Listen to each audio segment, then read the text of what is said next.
What's good, YouTube?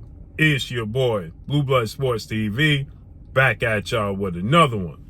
So, we got some interesting news as former unified lightweight world champion, superstar boxer turned junior welterweight title contender, Teofimo Lopez, superstar boxer. His father, Teofimo Lopez Sr., has confirmed that Teofimo Lopez, is in negotiations, with a mega fight on the table. Teofimo Lopez is 18 wins, 1 loss, no draws, 13 wins by way of knockout, 25 years of age, 5'8" with a 68-inch arm reach.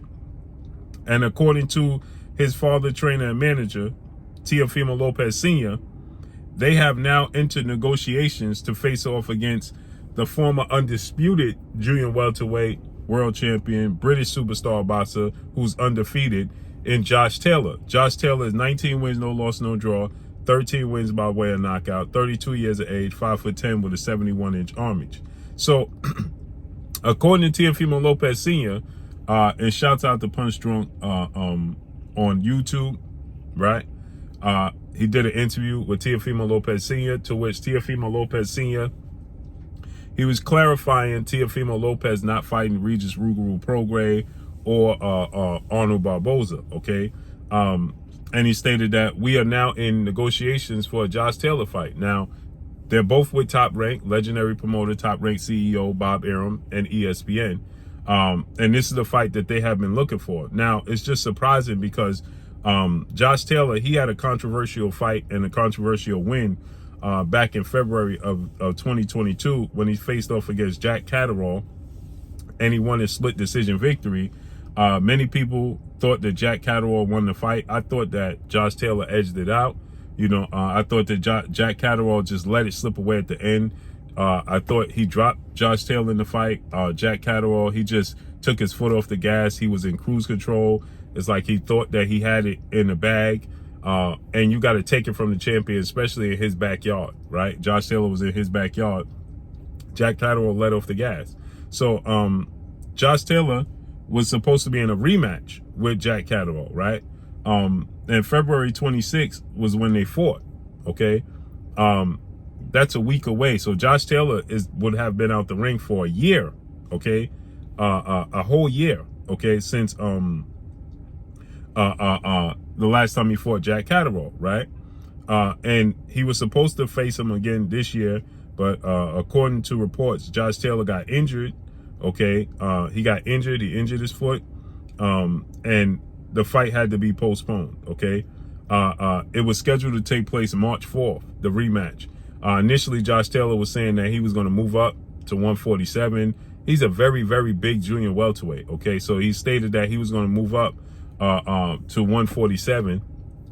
And after his fight with Jack Catterall, he actually was planning to move up before the fight with Jack Catterall, but he had to pay Jack Catterall step aside money, and he had to agree to fight Jack Catterall because he went into an undisputed showdown with Jose Ramirez, and he beat Jose Ramirez, but Jack Catterall was the mandatory challenger, so he had to honor that.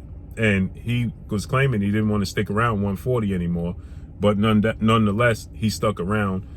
He stated that he struggled to make the weight, and that, that hindered him in his fight and his performance, right? He didn't look good at all. It was a homecoming fight, it was a homecoming fight, it was a big deal. He was defending his undisputed titles, and he had a lackluster performance. Many people thought he lost. I thought he won. Again, like I said, I thought he edged it out because Jack Catterall simply let off the gas. Jack Catterall, he was countering Josh Taylor. He was countering Josh Taylor. He dropped Josh Taylor. He was hurting Josh Taylor. Interesting fight.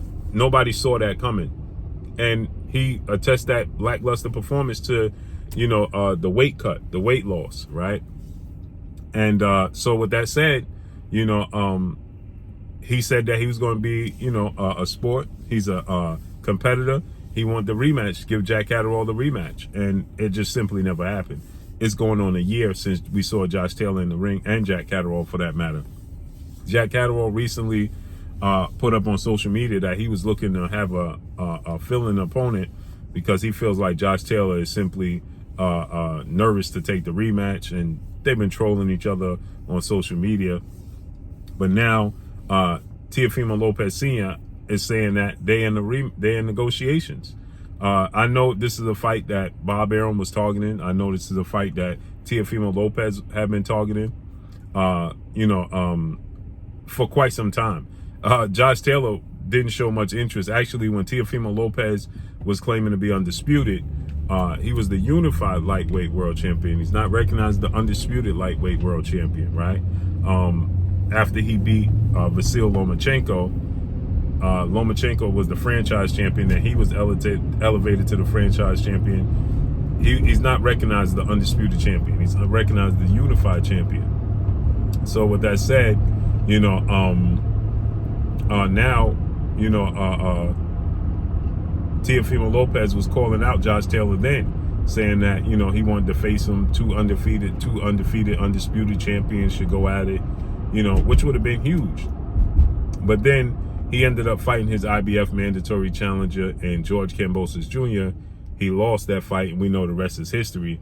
Teofimo Lopez has not looked the same since that loss to George Kambosos Jr. He just simply has not looked the same, okay, since that loss to George Kambosos Jr. Nonetheless,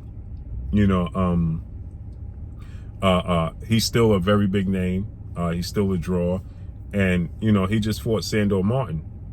He was dropped in the fight. He should have been dropped twice, but it was an unofficial not knockdown in the fight. But it should have been 2 knockdowns, and people thought that he lost to Sandor Martin. People thought that Teofimo Lopez should not have gotten the victory. It was a hard-fought fight. I knew the styles was going to be a bad matchup. Southpaw, who's slick, who used a lot of movement. And after the fight, you can see Teofimo Lopez questioning himself, right? Asking members of his team, do he still have it, right? His confidence is a little bit shaken. Now, maybe this is the fight that he needs, but I don't see how Josh Taylor is going to, get around fighting Jack Catterall. I know he's not mandated to fight Jack Catterall, but it's just honor, right? And competitive nature. The fans want to see the rematch. They want to see if it was a fluke. Was it the weight cut? What was it? Now, again, Josh Taylor has been out the ring for a very long, extensive period of time, right? And trying to fight at 140, it's going to be. I think that's going to be a problem. You know what I mean? It didn't go away. He didn't get smaller. If anything, he got bigger over this time period that he hasn't been active. If anything, he's gotten bigger, right? He didn't get smaller. So, and he's gotten a year older on top of that, right? Age plays a part as well. So he's a year older. He's gotten bigger, and he's inactive. So I don't know how easy it is going to be for him to make 140 pounds. But this is a huge fight, Teofimo Lopez, if it holds to be true. Again, out of competitive nature, Josh Taylor was saying when Teofimo Lopez was calling him out back then, he was telling the world he had zero interest in fighting Teofimo Lopez. He didn't respect and acknowledge Teofimo Lopez as the undisputed champion. And he was directing Teofimo Lopez to what is now the undisputed lightweight world champion superstar boxer, Devin the Dream Haney. So he was directing him to fight. He kept telling the world, and you need to go fight and beat Devin Haney and officially become undisputed. Then we could talk. But until you beat Devin Haney and officially be acknowledged as the undisputed champion, I have no interest in fighting you, right? That's what Josh Taylor continued to say. But we know, obviously, Top Rank, it's a draw. It's a fight. It's a big fight. It's 2 big names, and I don't understand if Josh Taylor is gonna, fight Teofimo Lopez at 140. When you said you wanted to move up, you're not mandated or obligated to fight Teofimo Lopez. He's dropping all his belts. He has like 1 belt right now, Josh Taylor does. So if you're dropping all these belts, I know Teofimo Lopez Sr. was saying that They didn't want to fight Regis Prograis, who's the two-time junior welterweight world champion and the WBC champion right now at junior welterweight. They were saying that they had no interest. There's no money in fighting Regis Prograis, and they'll wait till the summer to fight Josh Taylor. I don't know how much of this is just hoping that they're able to secure the fight with Josh Taylor, or how much of this is that they actually are in negotiations. But again, like I said, if Josh Taylor is going to stick around 140, and he complained about the weight a year later or more than a year later, and fight Teofimo Lopez, he may as well just go to 147. Now, again, like I said, I want to see him fight Teofimo Lopez. I like the fight. But if you're going to, if you was struggling to make the weight, well, now, you know what I'm saying, you should go ahead and move. You ain't going to fight Jack Catterall. His whole reason for staying at 140 was to fight Jack Catterall, right? And if you're not going to fight Jack Catterall, you might as well just go up to 140.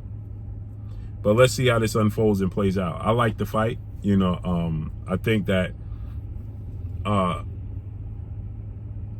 Josh Taylor may be a bad style matchup for Teofimo Lopez. We just saw Sandor Martin give Teofimo Lopez all types of problems and arguably beat him. Josh Taylor is a bigger, better version of Sandor Martin. He's a southpaw that's slick. He has more power than Sandor Martin. He's just a better all-around pure boxer. I just think that that's a bad style matchup. But we got to see how it unfolds and plays out. But that's all I got for y'all. Make sure you hit the like button. Drop a comment in the comment section. Let me know what y'all think. Y'all already know what it is. It's your boy Blue, Blue Blood Sports TV. Hate, like, comment, and subscribe. You haven't subscribed, hit the subscribe button, hit the like button, hit the bell icon to get all the new notifications. Follow me on Instagram at Blue Blood Sports TV, all one word. Y'all already know what it is. Shout out to the entire LDBC.